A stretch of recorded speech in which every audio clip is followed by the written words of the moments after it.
Por más de 2000 años, una institución ha moldeado el mundo occidental, la Iglesia Católica.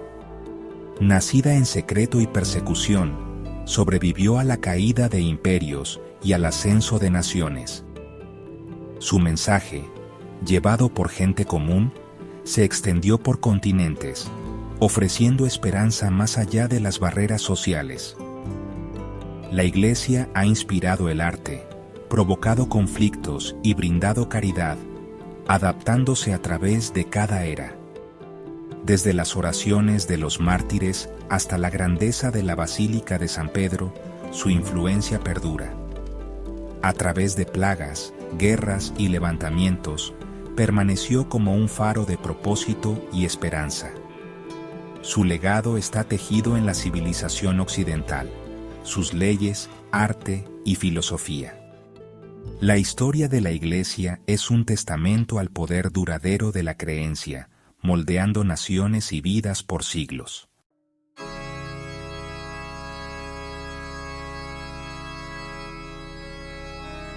El Vaticano es más que una ciudad-estado. Es una fortaleza construida sobre siglos de fe. Sus muros guardan el legado de sacrificio, donde los primeros seguidores enfrentaron persecución y martirio. Cada prueba solo fortaleció a la Iglesia, haciéndola espiritualmente indestructible. Mientras el imperio de Roma se desvanecía, la Iglesia se convirtió en un faro de estabilidad, preservando el conocimiento y la unidad. Los monasterios salvaguardaron la sabiduría antigua, mientras la Iglesia ofrecía estructura social y esperanza. Estableció universidades, hospitales y orfanatos, dando forma a la civilización misma. El Vaticano se erige como el corazón de este imperio espiritual, demostrando que la fe puede sobrevivir a los imperios. Aun cuando el mundo cambiaba, la Iglesia perduró, reconstruyéndose y guiando de nuevo.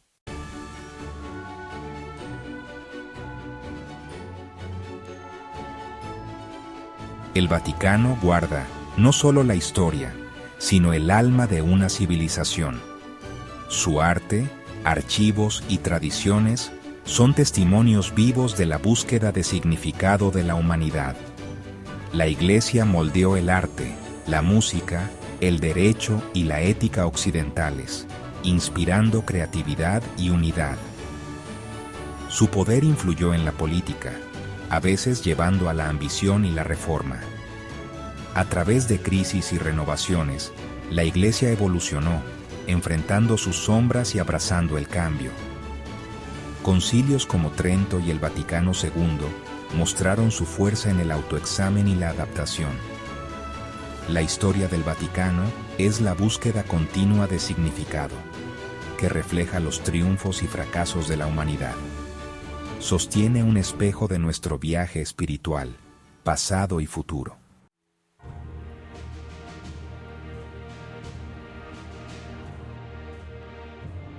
El poder de la Iglesia no comenzó con reyes, sino con Pedro, un humilde pescador elegido como su cimiento.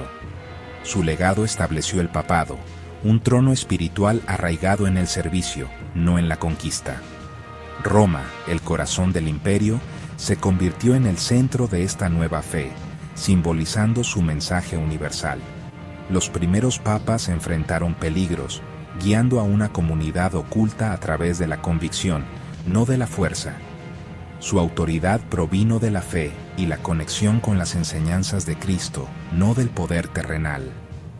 Construyeron una estructura resistente, uniendo a los creyentes en todo el imperio. La verdadera fuerza de la Iglesia fue espiritual, una comunidad unida por la esperanza y un destino compartido. El trono de Pedro sigue siendo un símbolo de servicio, sacrificio y espíritu perdurable.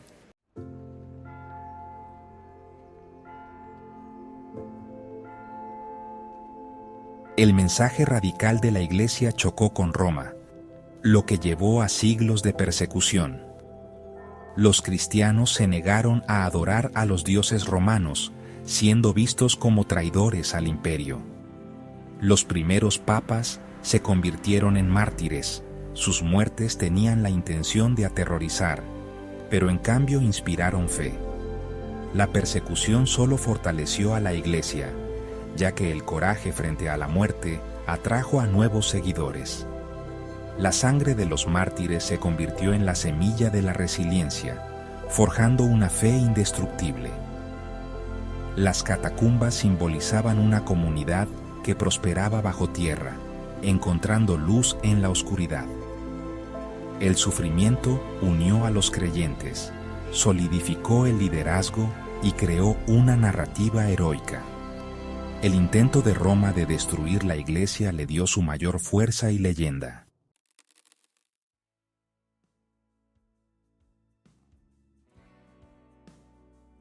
A medida que pasaban los siglos, la suerte de la Iglesia y del Imperio Romano experimentó un cambio dramático. La fe que una vez fue perseguida se volvió tolerada, y luego, en el siglo IV, bajo el emperador Constantino, fue abrazada. El Edicto de Milán, en el año 313, después de Cristo, marcó un punto de inflexión monumental. El cristianismo ya no era un culto ilícito que se escondía en las sombras. Ahora era una religión legítima y favorecida dentro del imperio. Este nuevo estatus trajo consigo inmensas oportunidades y, honestamente, algunos desafíos profundos. La Iglesia comenzó a construir grandes basílicas, a sus obispos se les otorgó autoridad legal, y su doctrina fue debatida en concilios convocados por el propio emperador. Estaba pasando de ser un movimiento de protesta a una institución de poder, un proceso que cambiaría para siempre su relación con el mundo. Esta integración con el Estado se aceleró a medida que el Imperio Romano de Occidente comenzaba a desmoronarse. Acosado por la decadencia interna, el colapso económico y las implacables invasiones de las tribus bárbaras, las estructuras políticas y militares que habían mantenido unido al imperio durante siglos comenzaron a desintegrarse. A medida que las legiones romanas retrocedían y los administradores civiles huían, se creó un vacío de poder en toda Europa. Fue la Iglesia, con su establecida estructura diocesana, que reflejaba las propias provincias del imperio, la que ocupó ese vacío. Los obispos a menudo se convirtieron en los líderes civiles de facto de sus ciudades, organizando defensas, distribuyendo alimentos y negociando con los jefes bárbaros. El Papa en Roma, una vez un fugitivo perseguido, ahora se convirtió en una de las figuras más poderosas e influyentes de Italia. La caída de Roma en el siglo V no fue el fin de la influencia romana, más bien, marcó una transferencia de legado. Mientras el imperio político caía, el imperio espiritual de la Iglesia perduró y, de hecho, se hizo más fuerte. La Iglesia se posicionó como la heredera de la grandeza de Roma, preservando su idioma, el latín, como la lengua universal de la erudición y la liturgia. Adoptó la genialidad administrativa romana para gobernar su creciente rebaño y se vio a sí misma como la guardiana del orden y la civilización que el imperio había representado una vez. Emprendió la monumental tarea de convertir a las tribus paganas que habían conquistado los antiguos territorios romanos, transformando lentamente a visigodos, francos y anglosajones en cristianos, y al hacerlo, sentando las bases para una nueva Europa cristianizada. De esta manera, la Iglesia hizo más que solo sobrevivir a la caída de Roma, la absorbió. Se convirtió en el recipiente que llevó el legado de la civilización clásica a través de las turbulentas aguas de la Alta Edad Media. La autoridad del Papa, el obispo de Roma, creció inmensamente durante este periodo. Ya no era solo un líder espiritual, sino un importante actor político, un símbolo de continuidad y estabilidad en un mundo fragmentado. El poder que una vez estuvo centrado en el emperador romano, ahora encontró un nuevo hogar en el pontífice romano. la Iglesia se había transformado con éxito de una minoría perseguida en la sucesora espiritual y cultural del mismo imperio que una vez intentó destruirla, preparando el escenario para su papel central en el milenio venidero.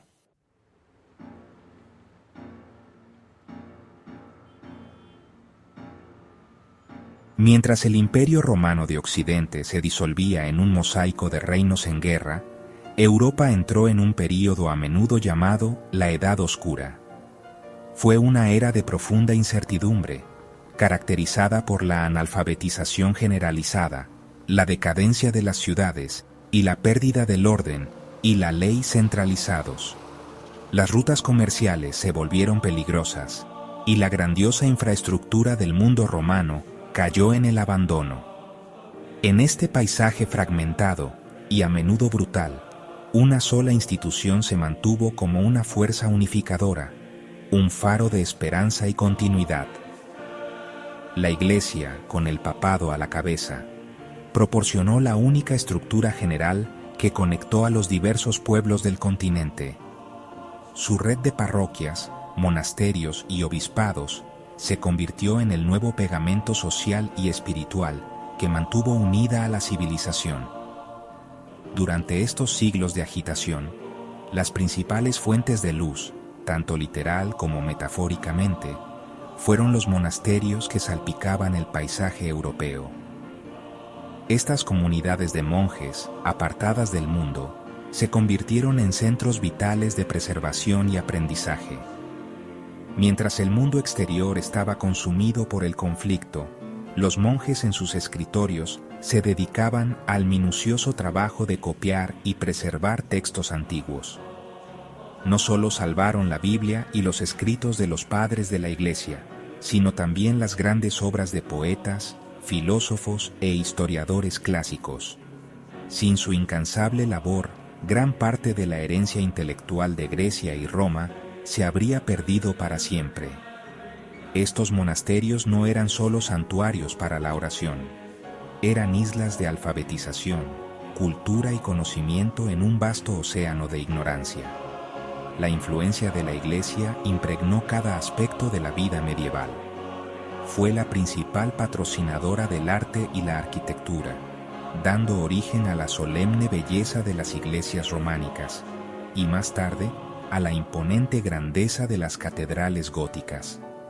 Estas estructuras no eran meros lugares de culto, eran proyectos masivos de obras públicas que empleaban a miles de personas y servían como centros físicos y espirituales de sus comunidades. El calendario de la Iglesia dictaba el ritmo del año, con sus ciclos de fiestas y ayunos. Fue el principal proveedor de servicios sociales, estableciendo los primeros hospitales, orfanatos y sistemas de caridad para los pobres y los enfermos. El sacerdote de la parroquia era a menudo la única persona educada en un pueblo, sirviendo como guía espiritual, consejero y un enlace con el mundo más amplio. Esta presencia dominante solidificó el poder de la Iglesia, convirtiéndola en la autoridad moral y espiritual suprema de la época. El Papa en Roma tenía el poder de ungir reyes y de excomulgarlos, un arma espiritual más temida que cualquier ejército.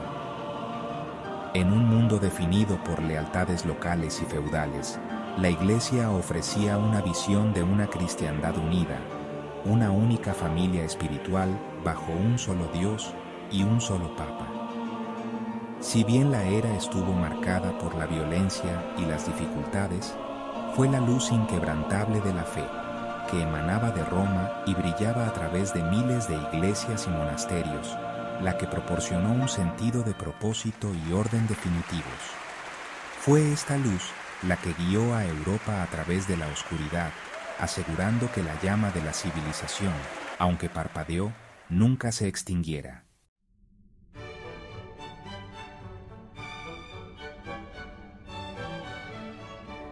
Cuando Europa salió de la época medieval, un gran despertar de la cultura, la ciencia y la filosofía empezó a surgir. Esto fue el Renacimiento, y en su epicentro estaba el Vaticano. Ya no era solo un santuario espiritual en un mundo dividido. Roma se transformó en el corazón indiscutible del arte, el intelecto y el poder terrenal. El papado, ahora con una inmensa riqueza e influencia, se convirtió en el mecenas más grande que el mundo había conocido. Los papas de esta era no eran solo líderes espirituales, eran príncipes, diplomáticos y visionarios que buscaban manifestar la gloria de Dios en la tierra a través de una creatividad humana sin igual. Convocaron a las mentes y talentos más grandes de la época a su corte, decididos a reconstruir Roma en una capital digna de su mandato divino, una nueva Jerusalén construida de mármol y genio. Esta ambición dio origen a una explosión de logros artísticos que nunca ha sido igualada. El Vaticano se convirtió en un vasto taller donde se forjaron obras maestras. Artistas visionarios como Miguel Ángel, un hombre de genio tempestuoso, fueron encargados de pintar el techo de la Capilla Sixtina, una tarea monumental que lo haría acostarse de espaldas durante años, creando un fresco impresionante que cuenta la historia de la creación misma. El joven y elegante Rafael fue encargado de decorar los apartamentos papales, llenándolos con escenas de profundidad filosófica y serena belleza. Arquitectos como Bramante y Bernini recibieron el encargo monumental de diseñar y embellecer la nueva Basílica de San Pedro, una estructura tan vasta y magnífica que estaba destinada a ser la iglesia más grande de toda la cristiandad, un símbolo de la preeminencia del papado. La ciudad de Roma misma renació.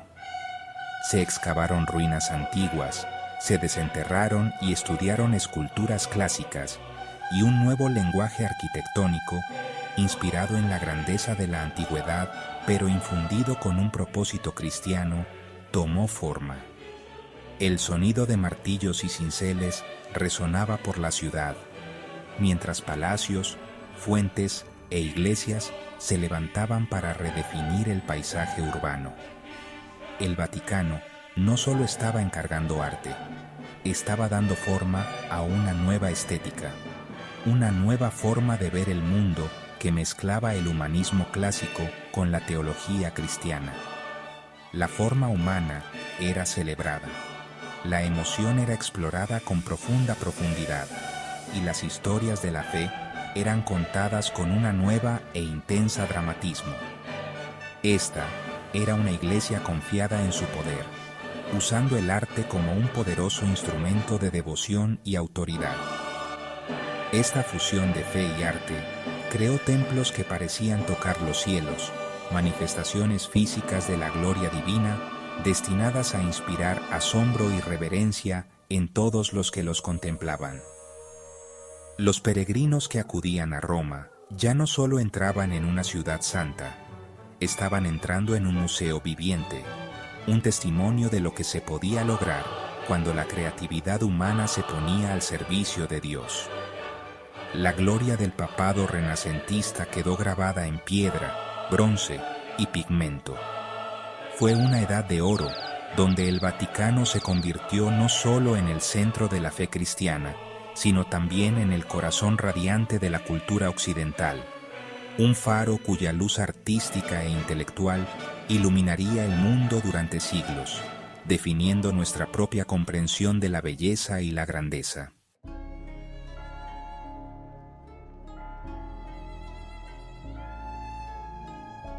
Pero tanto esplendor magnífico proyectó una sombra larga y cada vez más profunda. La inmensa ambición necesaria para reconstruir Roma y financiar estos impresionantes proyectos artísticos tuvo un costo tremendo. El enfoque del papado cambió, a veces enredándose más en las búsquedas mundanas de poder, riqueza y maniobras políticas que en el cuidado espiritual de su rebaño. Los papas del Renacimiento a menudo provenían de poderosas familias italianas y gobernaban los estados pontificios como monarcas temporales. Comandaban ejércitos, forjaban alianzas políticas y participaban en guerras para expandir sus territorios e influencia. La búsqueda de gloria, si bien produjo arte atemporal, también alimentó una cultura de opulencia y ambición dentro de los más altos escalones de la Iglesia. Este enfoque mundano creó tensiones que se extendieron por toda la cristiandad. Para financiar la construcción de la Basílica de San Pedro y otros grandes proyectos, la Iglesia recurrió a prácticas de recaudación de fondos controvertidas. La más notable, la venta generalizada de indulgencias. Esta práctica, que prometía la remisión del castigo por los pecados a cambio de una contribución monetaria, fue vista por muchos como una corrupción de la fe. Parecía ofrecer la salvación no a través del arrepentimiento y la gracia, sino a través de la riqueza. La autoridad espiritual de la Iglesia parecía estar a la venta. Una percepción que generó un profundo resentimiento y cinismo, particularmente en el norte de Europa, lejos de los esplendores de Roma. La ambición que construyó las obras maestras del Renacimiento estaba erosionando simultáneamente el fundamento mismo de la confianza espiritual sobre la que descansaba la autoridad de la Iglesia. La propia corte del Vaticano era a menudo un lugar de intriga y escándalo, reflejando las cortes seculares de los reyes y príncipes de Europa. El nepotismo era rampante, con papas nombrando a sus parientes a altos cargos para consolidar el poder de su familia. Esta fusión de oficio espiritual y política dinástica creó un ambiente donde la misión sagrada de la Iglesia a veces fue eclipsada por la ambición personal y familiar. El marcado contraste entre la vida sencilla de Cristo y el estilo de vida lujoso y principesco de algunos pontífices del Renacimiento no pasó desapercibido. Un creciente coro de voces comenzó a clamar por la Reforma, por un retorno a una forma de cristianismo más sencilla y pura. El esplendor del Vaticano había creado una crisis espiritual. Fue en este clima de descontento donde se sintieron los primeros temblores de un terremoto masivo. Un monje alemán llamado Martín Lutero, escandalizado por lo que presenció, desafió las prácticas y doctrinas de la Iglesia, argumentando que la salvación era solo cuestión de fe.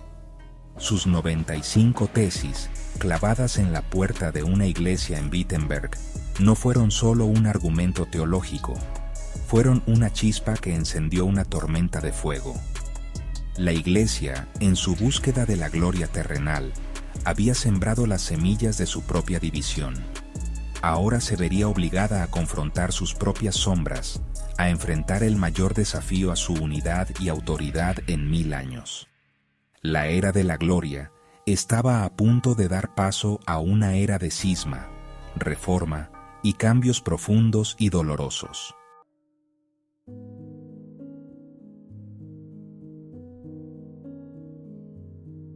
Mientras la Iglesia luchaba por el alma de Europa, un mundo nuevo y mucho más grande se abría. La era de los descubrimientos, que había comenzado justo antes de la Reforma, estaba revelando continentes y civilizaciones antes desconocidos para los europeos. Mientras la Iglesia perdía millones de seguidores en el viejo mundo, vio una oportunidad de ganar cientos de millones en el nuevo. Impulsada por la energía espiritual revitalizada de la Contrarreforma, la Iglesia se embarcó en una de las empresas misioneras más ambiciosas de la historia de la humanidad. El mensaje de los Evangelios, una vez confinado a Europa, el norte de África y el Medio Oriente, estaba ahora a punto de cruzar océanos y llegar a los confines de la tierra. Siguiendo la estela de exploradores y conquistadores, legiones de misioneros zarparon hacia América, Asia y África. Franciscanos, dominicos y especialmente los recién formados jesuitas se convirtieron en los pioneros espirituales en estas nuevas tierras. Enfrentaron dificultades inimaginables, viajes peligrosos, climas desconocidos, enfermedades mortales y el inmenso desafío de comunicarse a través de vastas divisiones culturales y lingüísticas. En las Américas, trabajaron para convertir a las poblaciones indígenas, a menudo encontrándose en una posición compleja y moralmente difícil, atrapados entre su misión de salvar almas y las brutales realidades de la conquista colonial. Establecieron misiones que se convirtieron en centros de religión, agricultura y aprendizaje, dejando una huella permanente en el paisaje cultural de América Latina. El esfuerzo misionero en Asia presentó un conjunto diferente de desafíos.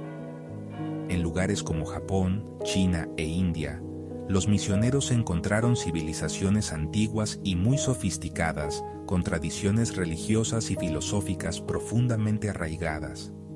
Aquí, la conversión no se podía lograr por la fuerza, sino que requería una estrategia de compromiso intelectual y adaptación cultural. Jesuitas como Matteo Ricci en China y Roberto de Nobili en India se convirtieron en eruditos pioneros. Dominaron idiomas complejos, estudiaron las costumbres locales y buscaron encontrar puntos en común entre la teología cristiana y la filosofía oriental. Presentaron el cristianismo no como una imposición extranjera, sino como una realización de las aspiraciones más profundas de estas culturas antiguas, una estrategia audaz y controvertida que mostró la capacidad de adaptación de la Iglesia. A través de esta inmensa expansión global, la Iglesia Católica se transformó de una institución principalmente europea en la primera religión verdaderamente global del mundo. El mensaje que había comenzado con un pescador en Galilea ahora se predicaba en las montañas de los Andes, en las costas de África y en las cortes de los emperadores chinos. Esta expansión no estuvo exenta de defectos y a menudo se entrelazó con la violencia del colonialismo. Sin embargo, fue un testimonio innegable del vigor renovado de la Iglesia y su ambición universal.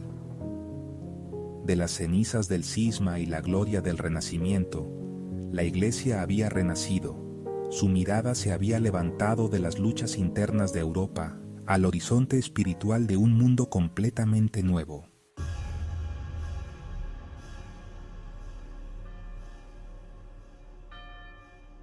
El siglo XX amaneció con una sensación de optimismo nunca antes visto, una creencia en el progreso que parecía seguro, impulsado por la ciencia, la tecnología y la razón humana. Sin embargo, esta brillante promesa pronto se hizo pedazos con el estruendo de los cañones y el avance de los ejércitos. El siglo sumergió al mundo en dos guerras mundiales terribles, conflictos de una magnitud que nunca antes se había visto, que acabaron con imperios y destruyeron a generaciones enteras. En medio de tanta destrucción, nuevas y poderosas ideas sin Dios ganaron importancia, cada una ofreciendo su propia manera de salvar al mundo aquí en la tierra. El comunismo, el fascismo y el nacionalismo extremo compitieron por el corazón y la mente de millones de personas, a menudo viendo a la religión tradicional como un obstáculo que debía ser apartado o eliminado. El mundo estaba cambiando más rápido que nunca, y la Iglesia, una institución muy antigua, se encontró navegando en una era moderna definida por conflictos brutales y nuevas ideas radicales. La posición de la Iglesia en esta nueva época era complicada y llena de peligros.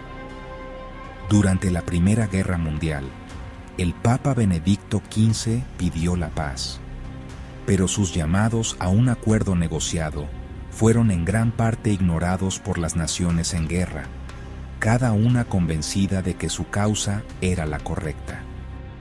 El Vaticano vio su voz disminuir en un escenario mundial ahora dominado por las naciones y su enorme poder militar. En los años que siguieron, la Iglesia sufrió persecución directa de parte de gobiernos que controlaban todo. En la Unión Soviética y sus países aliados, el ateísmo era la política oficial del Estado, lo que llevó al cierre de iglesias, la toma de propiedades y el encarcelamiento y ejecución de incontables sacerdotes y creyentes. En la Alemania nazi, la Iglesia caminó por la cuerda floja. Su acuerdo con el gobierno resultó ser un escudo frágil contra una idea hostil que buscaba reemplazar la fe cristiana con una adoración pagana de la raza y el Estado. La Segunda Guerra Mundial presentó un desafío moral y espiritual aún mayor. El papado de Pío XII durante la guerra sigue siendo uno de los periodos más debatidos en la historia moderna de la Iglesia. Frente al horror indescriptible del Holocausto y la brutal ocupación de Europa por las fuerzas nazis, el Papa eligió un camino de neutralidad pública y diplomacia discreta. Trabajó tras bambalinas para salvar vidas, dando refugio a miles de judíos y otros refugiados dentro del Vaticano y en monasterios por toda Italia. Sin embargo, su decisión de no emitir una condena pública clara de las atrocidades nazis ha sido fuente de controversia y dolor duraderos. Este capítulo doloroso obligó a la Iglesia a enfrentar preguntas difíciles sobre su papel ante un mal inimaginable y los límites de su voz moral en un mundo envuelto en una guerra total. Después de estas guerras catastróficas, el mundo cambió para siempre. El viejo orden europeo había desaparecido, reemplazado por una nueva dinámica global dominada por la rivalidad de la Guerra Fría entre los Estados Unidos y la Unión Soviética. La llegada de la bomba atómica trajo la escalofriante comprensión de que la humanidad ahora tenía los medios para su propia destrucción. Para la Iglesia, el desafío era claro. Tenía que encontrar una manera de llevar su antiguo mensaje de paz, esperanza y salvación a un mundo moderno que estaba profundamente herido, cada vez más alejado de lo religioso y escéptico de la autoridad tradicional.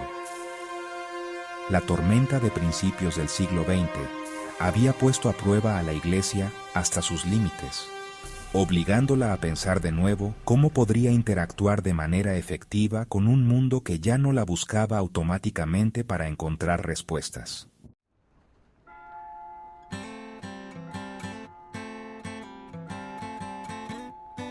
Mientras el mundo se reconstruía a mediados del siglo XX, un sentido de cambio profundo también se agitaba dentro de los antiguos muros del Vaticano. En 1958, un anciano patriarca, Angelo Roncalli, fue elegido papa, tomando el nombre de Juan XXIII. Muchos esperaban que fuera un pontífice de transición, un cuidador. En cambio, se convirtió en uno de los papas más revolucionarios de la historia moderna. Con la calidez de un campesino y un profundo sentido de urgencia pastoral, Juan XXIII sintió que la Iglesia se había convertido demasiado en una fortaleza, sus ventanas cerradas firmemente contra las corrientes del mundo moderno. Creía que era hora de un aggiornamento, una actualización. En un movimiento que conmocionó al mundo y a muchos dentro de su propia curia, anunció su intención de convocar un nuevo concilio ecuménico, el primero en casi un siglo. Esta reunión, el Concilio Vaticano II o Vaticano II, fue un momento decisivo. De 1962 a 1965, obispos de todos los rincones del mundo se reunieron en Roma no para condenar errores modernos, como a menudo lo habían hecho los concilios pasados, sino para entablar un diálogo positivo y abierto con el mundo contemporáneo. El objetivo era redescubrir el núcleo del mensaje cristiano y encontrar nuevas formas de expresarlo a una audiencia moderna. La atmósfera del concilio fue de una apertura y debate sin precedentes. Buscó mirar tanto hacia adentro, a la naturaleza de la Iglesia misma, como hacia afuera, a su relación con otros cristianos, otras religiones y toda la humanidad. El objetivo declarado del concilio, en palabras del Papa Juan XXIII, era abrir las ventanas de la iglesia y dejar entrar aire fresco. Las reformas que surgieron del Vaticano II fueron transformadoras y tocaron casi todos los aspectos de la vida católica. Quizás lo más visible fue la revisión de la liturgia. La misa, durante siglos celebrada en latín, con el sacerdote de espaldas al pueblo, ahora podía decirse en los idiomas vernáculos del mundo, con una mayor participación alentada por parte de los laicos. El concilio redefinió la Iglesia no como una jerarquía rígida y de arriba hacia abajo, sino como el pueblo de Dios, enfatizando la dignidad y misión compartidas de todos los bautizados. Emitió poderosos llamamientos a la justicia social, la libertad religiosa y la paz, y remodeló drásticamente la relación de la Iglesia con otras religiones, fomentando una nueva era de diálogo ecuménico e interreligioso, y repudiando oficialmente cualquier afirmación de que el pueblo judío fuera responsable de la muerte de Cristo.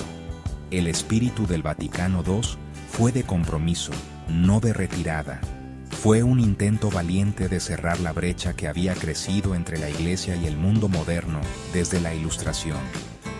Reposicionó a la Iglesia no como una crítica hostil de la modernidad, sino como una socia compasiva en el camino humano, compartiendo las alegrías y las esperanzas, las penas y las ansiedades de todas las personas. Aunque la implementación de sus reformas resultaría compleja y a veces contenciosa, el concilio alteró fundamentalmente la trayectoria de la Iglesia. Fue una declaración de que la fe no tenía por qué oponerse a la modernidad. En cambio, podía ser una fuerza vital y fermentadora dentro de ella, hablando una verdad atemporal en un lenguaje que el mundo contemporáneo pudiera entender y abrazar.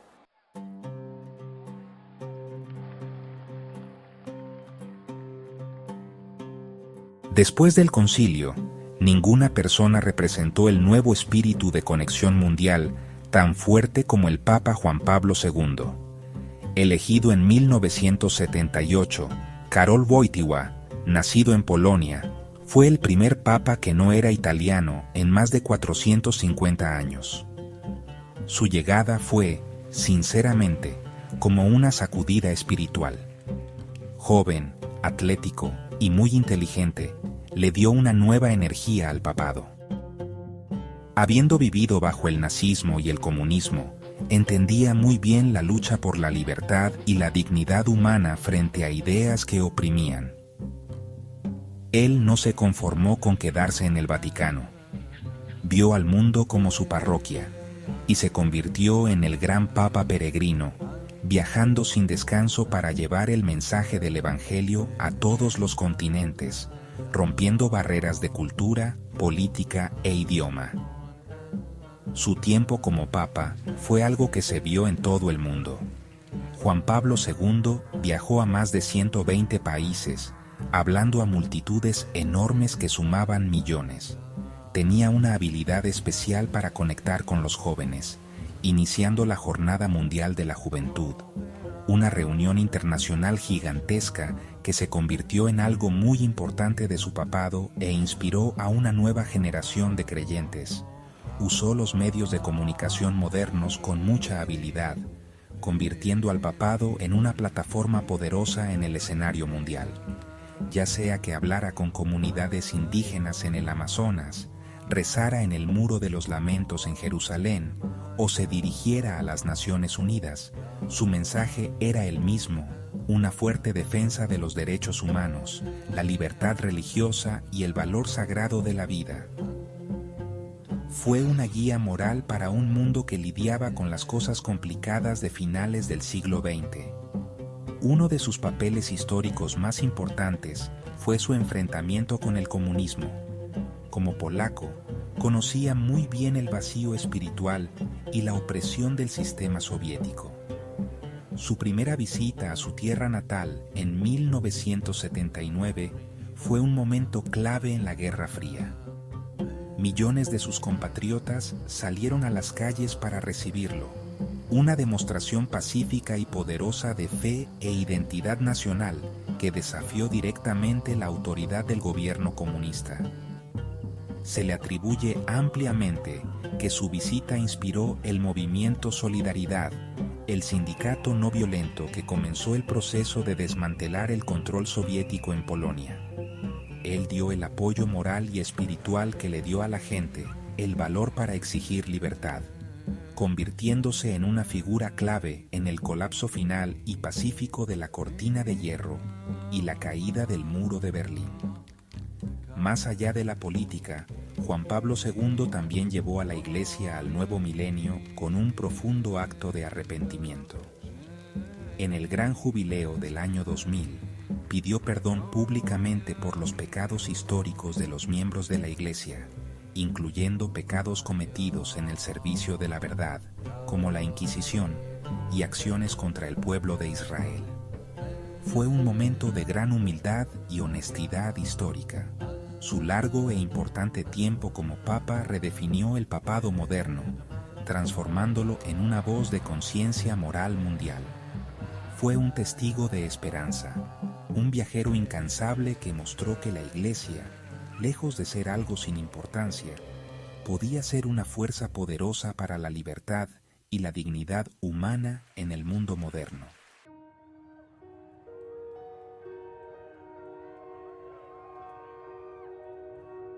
Tras el épico pontificado trotamundos de Juan Pablo II, la Iglesia recurrió a un hombre de profunda inteligencia y carácter tranquilo, el cardenal Joseph Ratzinger, quien tomó el nombre de Benedicto XVI.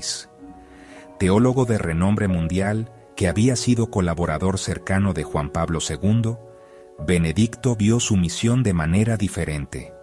Donde su predecesor había sido un hombre de acción que llevó la fe a las masas, Benedicto fue un maestro que buscó fundamentar la fe en la razón.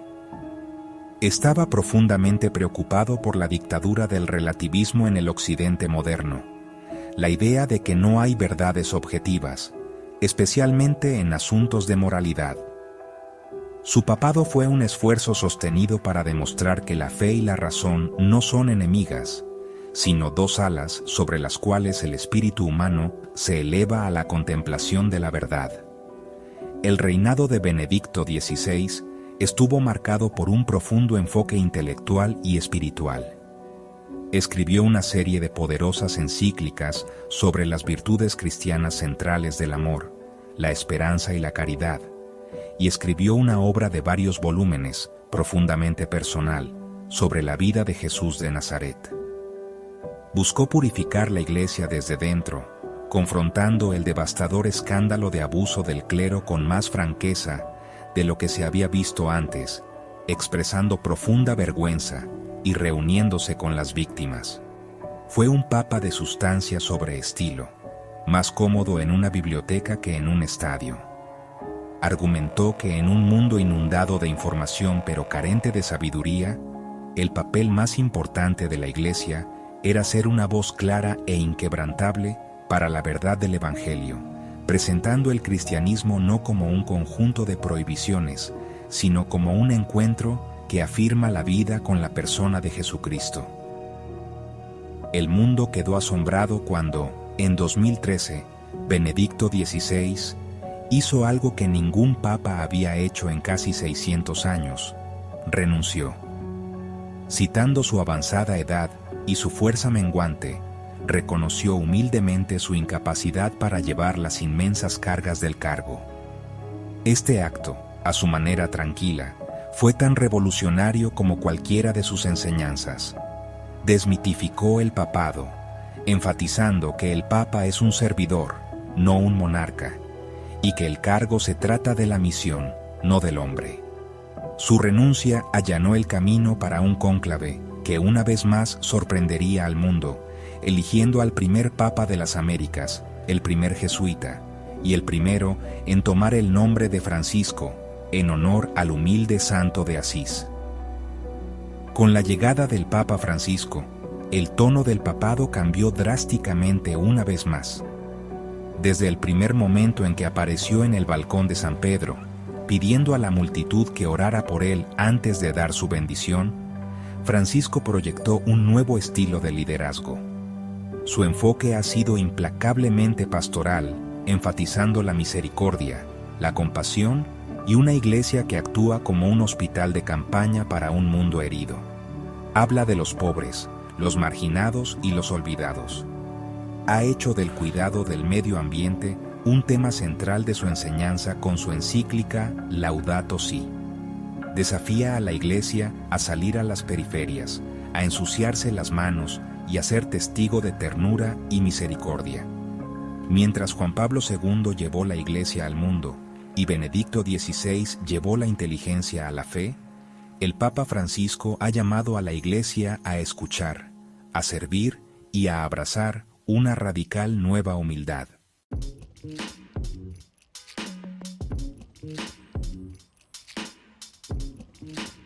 Mientras el mundo avanza a toda velocidad hacia una nueva era tecnológica, las antiguas piedras del Vaticano se encuentran con el brillo etéreo de la era digital. El concepto mismo de un espacio sagrado está siendo, ya sabes, redefinido.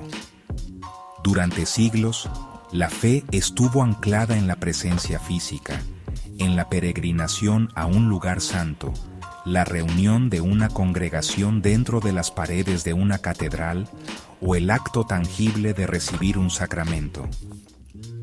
Hoy, el templo ya no se limita a la piedra y el mortero, se ha expandido al reino ilimitado del ciberespacio.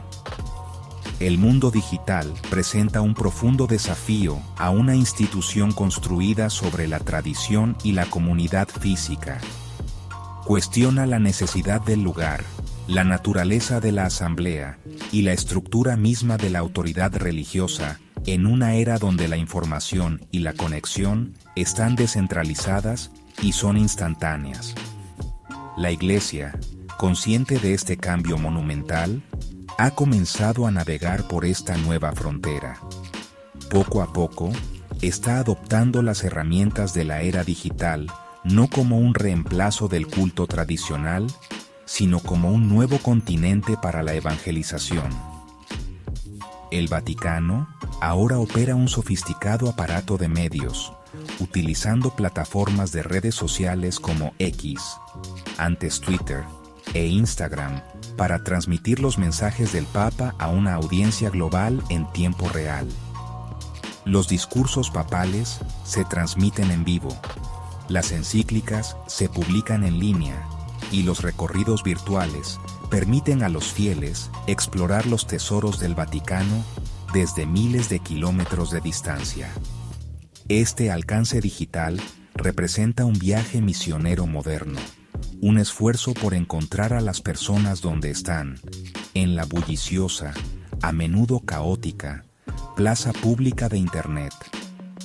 Esta transición, sin embargo, no está exenta de complejidades. El espacio digital es un arma de doble filo. Si bien ofrece oportunidades sin precedentes para la conexión y la catequesis, también fomenta una cultura de períodos de atención fugaces, cámaras de eco e identidad performativa. La naturaleza solemne y contemplativa de la fe puede ser difícil de traducir a un medio que prospera con memes, tendencias virales y gratificación instantánea. La Iglesia debe aprender a hablar el idioma de este nuevo mundo sin diluir su mensaje profundo y a menudo desafiante. Debe encontrar una manera de ofrecer un alimento espiritual profundo en un paisaje diseñado para un consumo superficial y rápido, convirtiendo una plataforma para la distracción en una avenida genuina para la gracia y la reflexión. En última instancia, el desafío del templo digital es construir una comunidad auténtica en un espacio virtual. La Iglesia está explorando grupos de oración en línea, cursos de formación de fe digitales y aplicaciones diseñadas para facilitar el crecimiento y la conexión espiritual. El objetivo es usar la tecnología no solo para transmitir un mensaje, sino para fomentar el mismo sentido de pertenencia y propósito compartido que ha definido a la parroquia durante siglos. El futuro de la Iglesia depende de su capacidad para infundir la fría lógica del código con la calidez de la conexión humana, para construir un santuario digital que se sienta menos como un sitio web y más como un hogar, asegurando que el antiguo llamado a la comunión pueda ser escuchado incluso a través del ruido del siglo XXI.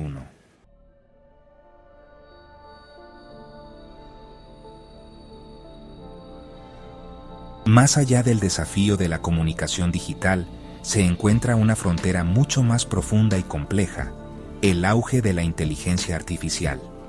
Esta tecnología emergente está empezando a plantear preguntas que durante milenios estuvieron reservadas a los dominios de la teología y la filosofía. A medida que la IA desarrolla la capacidad de razonamiento complejo, generación de lenguaje e incluso formas de creatividad, obliga a la humanidad a, ya sabes, reexaminar la definición misma de conciencia, inteligencia y lo que significa ser humano. Si una máquina puede escribir poesía, componer música o generar argumentos éticos, ¿dónde reside la chispa única, divinamente creada del alma humana? La Iglesia ahora se encuentra en un diálogo no solo con la ciencia, sino con su propia creación. El Vaticano ya ha comenzado a involucrarse con esta nueva realidad, abordando la IA con una mezcla de optimismo cauteloso y preocupación ética. Por un lado, la Iglesia ve el inmenso potencial de la IA como una herramienta para el bien. Puede usarse para acelerar la traducción de la Biblia a idiomas poco comunes, analizar vastos archivos históricos para descubrir nuevas ideas y crear recursos educativos más accesibles para los fieles de todo el mundo. La Pontificia Academia para la Vida ha patrocinado diálogos sobre la ética de la IA, pidiendo que su desarrollo se guíe por principios de transparencia, responsabilidad y un enfoque en el bien común. La Iglesia busca asegurar que esta poderosa tecnología sirva a la humanidad en lugar de deshumanizarla. Sin embargo, las implicaciones teológicas son aún más abrumadoras. A medida que la IA se integra más en nuestras vidas, plantea profundas preguntas sobre el libre albedrío, la culpabilidad moral y la naturaleza de las relaciones. ¿Puede un algoritmo realmente ofrecer guía espiritual?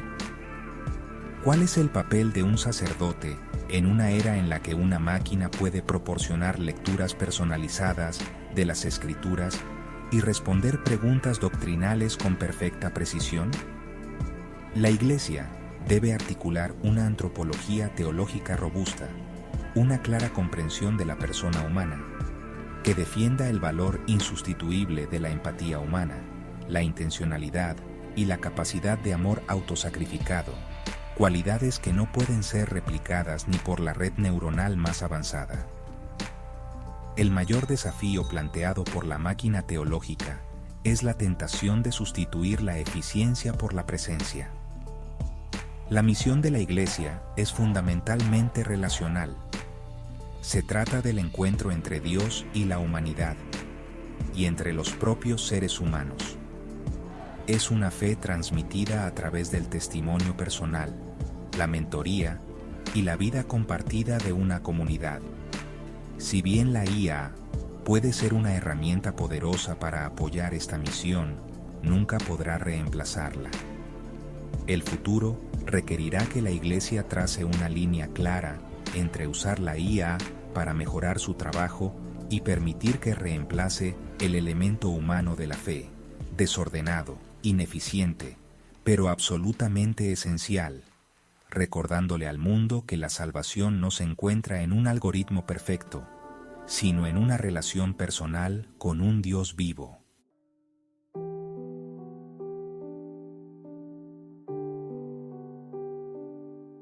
Mientras la Iglesia lidia con los desafíos externos de la tecnología, se enfrenta a una crisis igualmente urgente y quizás más difícil, desde dentro, un creciente déficit humano. En muchas partes del mundo occidental, los bancos de las iglesias se están vaciando, y el silencio de las generaciones más jóvenes es ensordecedor.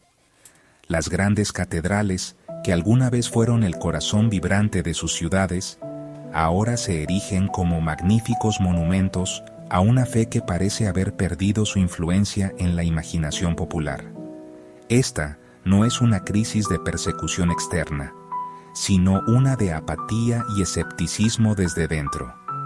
La gran narrativa de la fe, que alguna vez proporcionó un marco integral para el significado y la moralidad, ahora compite con una multitud de otras cosmovisiones en un mercado secularizado e individualista de ideas. En el corazón de este déficit humano está la dramática disminución de las vocaciones al sacerdocio y la vida religiosa. Los seminarios y conventos que alguna vez estuvieron desbordados, ahora luchan por atraer nuevos candidatos. La imagen del sacerdote, que alguna vez fue una figura venerada en la comunidad, ha sido empañada por el escándalo y a menudo se ve como, un papel anacrónico en una sociedad moderna. Esto crea una crisis práctica, con un número cada vez menor de sacerdotes envejecidos que luchan por servir a comunidades cada vez más grandes. Más profundamente, significa una crisis espiritual, una señal de que el llamado radical a dedicar la vida entera a Dios ya no resuena con la misma fuerza que antes, dejando un vacío en el liderazgo y la paternidad espiritual dentro de la Iglesia. Este desafío no se trata solo de números, se trata de conexión. Muchos jóvenes de hoy no sienten que la Iglesia hable a sus vidas, sus luchas o sus aspiraciones. La perciben como una institución cargada de reglas, desvinculada de los problemas contemporáneos de identidad y justicia, y silenciosa ante las preguntas que más les importan. Buscan autenticidad, comunidad y un sentido de propósito, pero a menudo no ven estas necesidades satisfechas dentro de la estructura parroquial tradicional.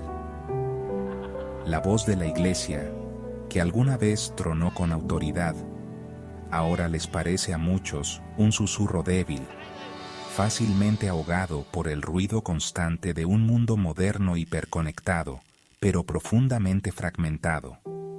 El futuro de la Iglesia, por lo tanto, depende menos de su destreza tecnológica y más de su capacidad para abordar este profundo desafío humano. Requiere un cambio radical de una institución que simplemente enseña a una que escucha activamente. Significa crear espacios para un diálogo genuino, donde la duda no sea condenada y las preguntas sean bienvenidas. Exige un enfoque renovado en la construcción de comunidades auténticas, a pequeña escala, donde las personas se sientan conocidas, valoradas y apoyadas. El camino a seguir no radica en un retiro del mundo, sino en un compromiso más profundo, más humilde y más compasivo con él, demostrando con acciones, no solo con palabras, que el mensaje de Cristo sigue siendo la respuesta más radical y relevante a los anhelos más profundos del corazón humano.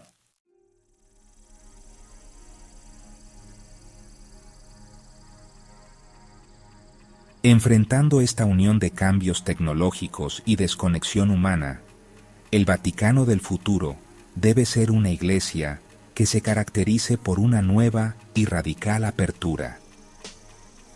Esto no significa que deba dejar sus enseñanzas de 2000 años o su tradición sagrada. Más bien, significa encontrar el valor para distinguir lo eterno e inmutable de su fe de las costumbres culturales e históricas que han crecido a su alrededor. Requiere la humildad de reconocer sus errores pasados y la voluntad de aprender de un mundo que está cambiando rápidamente. Una iglesia para el mañana no puede ser una fortaleza sitiada, sino que debe ser una compañera de viaje, caminando junto a la humanidad en su camino, ofreciendo la luz del Evangelio, sin miedo ni arrogancia. Esta iglesia futura necesitará ser más clara. En una época de información instantánea y de examen global, las viejas costumbres de secreto y de protección de la institución ya no son útiles. La terrible crisis de abuso por parte del clero ha enseñado una lección dolorosa pero necesaria. La confianza, una vez perdida, solo puede reconstruirse a través de una honestidad completa, de rendir cuentas y de un compromiso demostrado con la justicia para las víctimas. Una iglesia clara es aquella que no tiene miedo de mostrar sus heridas, de admitir sus errores y de exigir a sus líderes los más altos niveles de honestidad. Esta claridad no es una concesión a la presión pública, sino un deber moral arraigado en el mismo Evangelio, que llama a sus seguidores a vivir en la luz.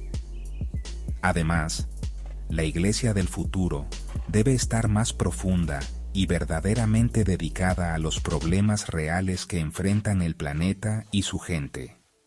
El Papa Francisco ha mostrado el camino con su fuerte defensa de los pobres, de los migrantes y del cuidado de nuestra casa común, el medio ambiente. Una fe que se percibe como preocupada solo por sus propios asuntos internos o por un pequeño grupo de temas morales se volverá cada vez menos importante.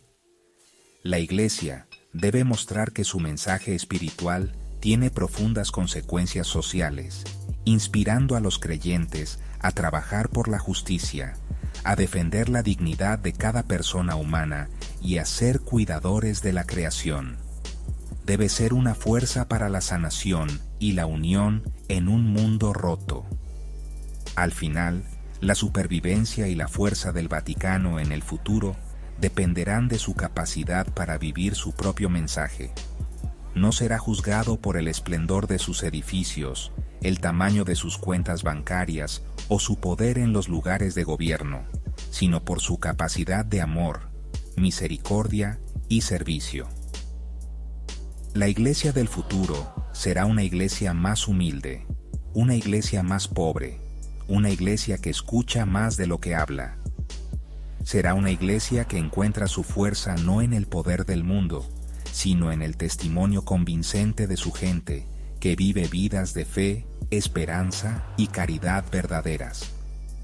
Es al convertirse en una señal más creíble del reino de Dios que el Vaticano asegurará su lugar, no como una reliquia del pasado, sino como un faro vital para el futuro del mundo.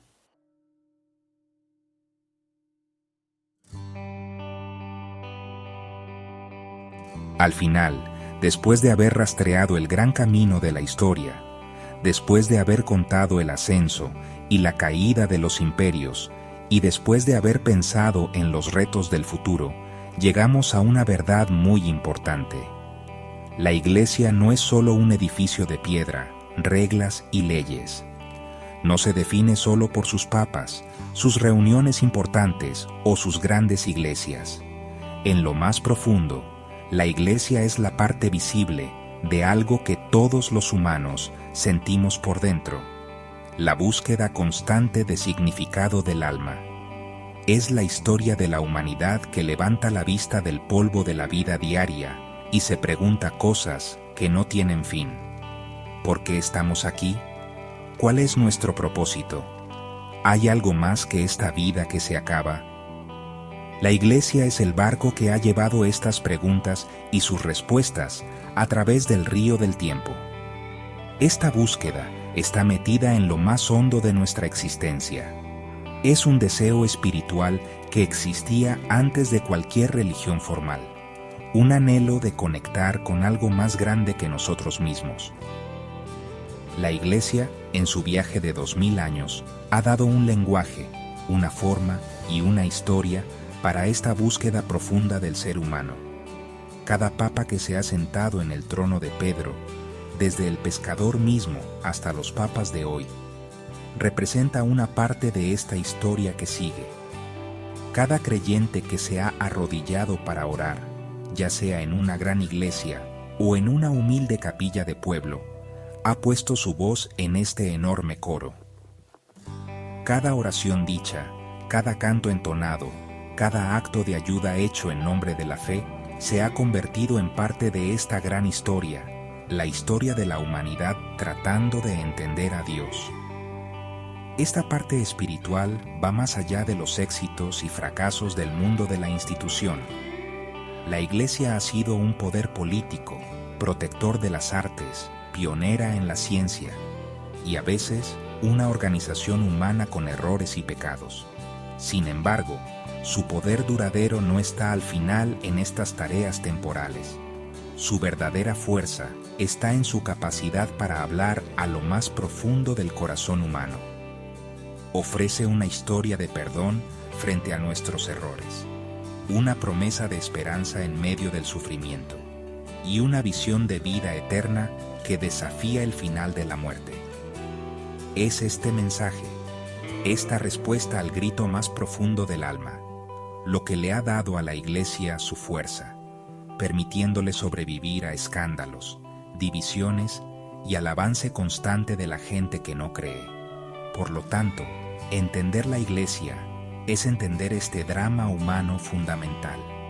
Es ver más allá del oro del Vaticano y las cosas complicadas de las creencias, para ver el acto simple y poderoso de un ser humano que busca lo divino. Es una historia que se ha contado a través de las vidas de santos y sabios, mártires y misioneros, pecadores y buscadores. La institución es solo la que cuida esta historia, la que guarda una tradición sagrada que intenta dibujar el mapa del alma humana.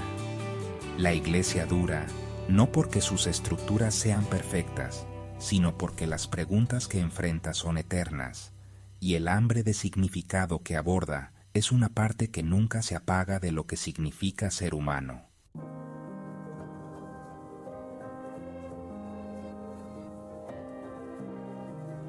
A medida que el mundo acelera su vertiginoso paso hacia un futuro incierto, impulsado por la innovación tecnológica y el cambio constante, el papel de la Iglesia no es adelantarse ni quedarse atrás.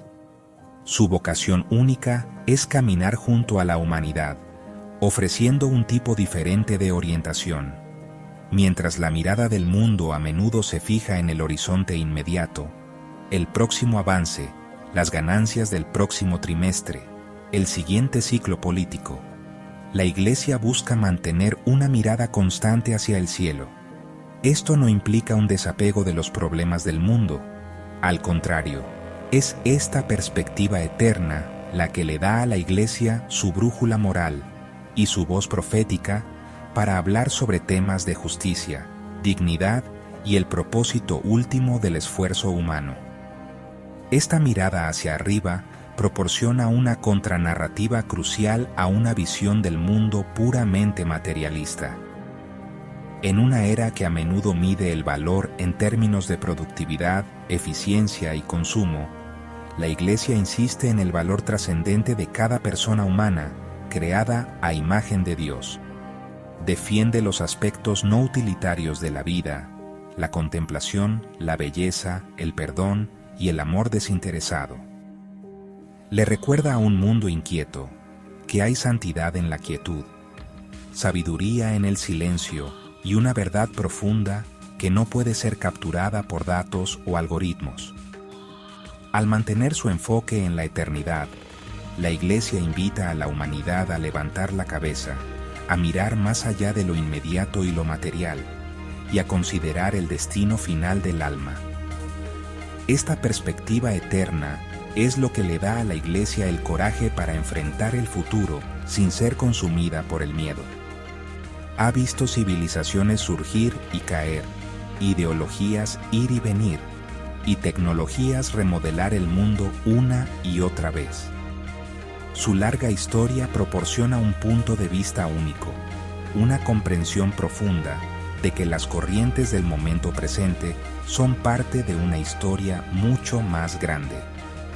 Esto le permite abordar nuevos desafíos como la inteligencia artificial o la cultura digital, no con una reacción de pánico, sino con una reflexión teológica considerada, buscando discernir qué sirve a la dignidad humana y qué la disminuye. Su mirada hacia el cielo se convierte en una fuente de estabilidad, un ancla en los turbulentos mares del cambio.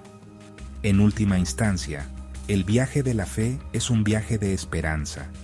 La Iglesia camina con la humanidad, compartiendo sus alegrías y tristezas, sus triunfos y sus luchas. Sin embargo, lo hace con la convicción de que esta peregrinación terrenal no es el destino final. Esta creencia es la fuente de su resiliencia y su capacidad perpetua de renovación. Es la razón por la que construye, sirve y se esfuerza por un mundo mejor, sabiendo que nuestro verdadero hogar se encuentra más allá del horizonte de esta vida. A medida que el mundo continúa su implacable marcha hacia adelante, la Iglesia continuará su paso firme, un compañero constante para una humanidad que busca, manteniendo siempre su mirada fija en lo eterno, e invitando a todas las personas a mirar hacia los cielos.